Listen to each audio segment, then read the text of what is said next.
sebelum kita melihat penerapan metode example ini dalam pembelajaran, kita harus tahu dulu apa sih itu metode pembelajaran model example. Jadi, example non-example merupakan strategi pembelajaran yang menggunakan gambar sebagai media dalam pembelajaran. Tujuan dari metode ini untuk membuat siswa berpikir kritis dengan menganalisis gambar-gambar yang disajikan. Nah, gambar yang digunakan dalam strategi ini ditampilkan melalui proyektor atau paling sederhananya menggunakan poster. Selain itu, gambar yang kita gunakan harus jelas dan kelihatan dari jarak jauh agar siswa kita yang duduk di belakang juga melihat dengan jelas gambar tersebut. Assalamualaikum warahmatullahi wabarakatuh. Waalaikumsalam warahmatullahi wabarakatuh. Nah, anak-anak, sebelum kita melanjutkan pembelajaran kita pada hari ini, ada baiknya kita berdoa terlebih dahulu ya. Ya Bu. Bismillahirrahmanirrahim. Rabbi shrah li sadri wa yassir li amri wahlul 'uqdatam min lisani yafqahu qawli. Rabbi zidna ilman warzuqna fahman. Sebelum kita melanjutkan pelajaran, Ibu absen dulu ya anak-anak. Yang pertama Putri Arini, Hadir Bu.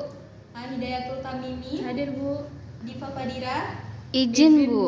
Oh, Diva Fadira nggak masuk ya?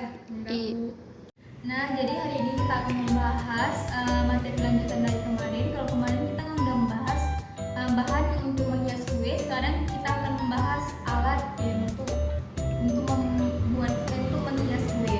Nah, jadi aku mau tanya dulu, ada yang masih ingat materi kemarin? saya Bu tentang bahan pembuatan garnish pada kue dan pada dessert. Nah, bagus sekali. Nah, Arini masih tahu salah satu bahan untuk menghias kue.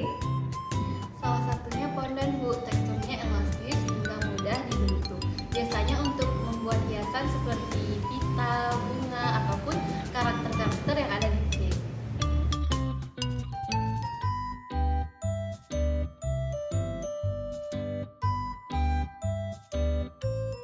Nah, di sini Ibu akan jelaskan ada beberapa alat-alat untuk menghias kue. Yang pertama itu ada lidi susan atau nama lain dari meja putar. Nah, jadi fungsinya itu untuk kita menghias kue. Jadi sebagai udah masak itu kita letakkan di situ. Jadi itu memudahkan kita untuk menghiasnya. Jadi bisa diputar ke kanan dan ke kiri.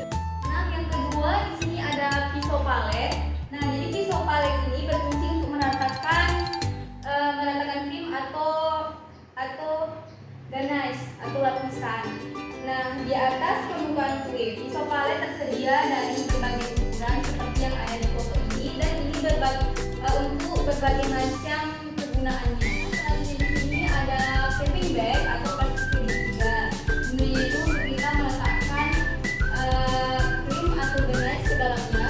Lalu untuk menghasilkan hasil yang bagus, kita harus berikan kue dulu di ujungnya, kemudian baru kita isikan krimnya untuk menghasilkan hasil yang bagus. Nah, selanjutnya di sini ada split. Nah, split ini terdiri dari berbagai macam bentuk. Jadi masing-masingnya itu memiliki bentuk yang berbeda ketika sudah diisi dengan krim. Ketika kita masukkan kue. Jadi kita memakainya sesuai yang kita mau. Ada bentuk daun, bentuk buat mawar dan sebagainya. Selanjutnya di sini ada plastik asetat. Nah, para baker menggunakan plastik asetat ini untuk melapisi kue tersebut karena sifatnya yang mudah ditutup.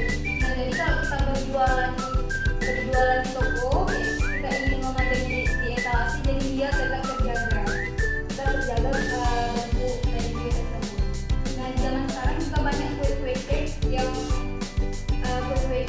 dibuat menggunakan plastik asetat karena lebih bagus dan lebih efektif. Nah, selanjutnya di sini ada tisu bong. Nah, tisu bong ini pada umumnya memiliki fungsi seperti pisau palet pada umumnya. Namun pisau palet jika kita menggunakan untuk menghias kue, hasilnya akan polos seperti biasa.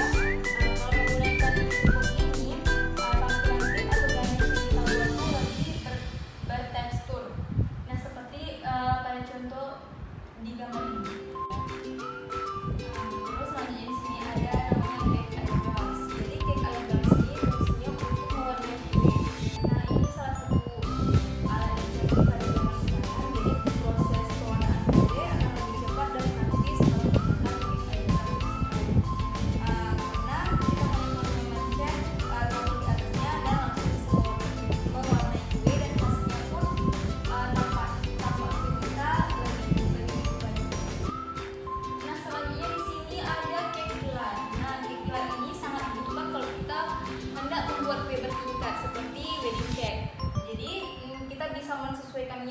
uh, pilar atau tiang kue bisa dipotong untuk menghasilkan ketinggian yang kita inginkan. Nah, tampilannya pun menjadi lebih cantik seperti yang pada gambar. Yang terakhir ada namanya cake filler. Nah, cake filler ini merupakan pisau pemotong kue yang dilengkapi gagang di atasnya.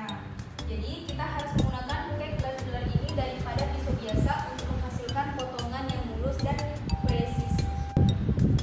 Sekarang ibu akan membagikan kelompok. Jadi tugasnya setiap kelompok akan meresum materi yang telah ibu jelaskan tadi. Jadi dari salah satu perwakilan kelompok akan membacakan hasil dari resum yang telah dibuat. Jadi Bu, dari hasil resume yang kami buat, di sini kami tahu alat-alat untuk menghias kue itu apa aja. Yang pertama di sini ada ledi susan, yaitu meja putar, pisau palet, piping bag, squid, plastik asetat, etching gum, kick airbrush, kick pilar, dan kick leveler. Alat ini akan mempermudah seseorang untuk menghias kue menjadi lebih cantik dan lebih bagus. Nah, jadi kesimpulan materi kita pada hari ini, kalian dapat mengetahui alat-alat yang bisa kita gunakan untuk menghias kue dan mempermudah kita dalam proses menghias kue.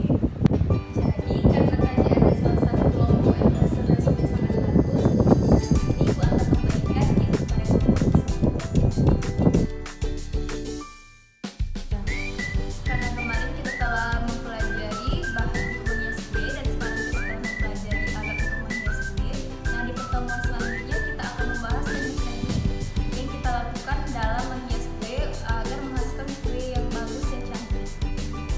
Jadi kita pada dulu pertemuan kita pada hari ini, akan kita lanjutkan kembali pada pertemuan selanjutnya. Sebelum kita mengakhiri pembelajaran pada hari ini, ada baiknya kita berdoa terlebih dahulu.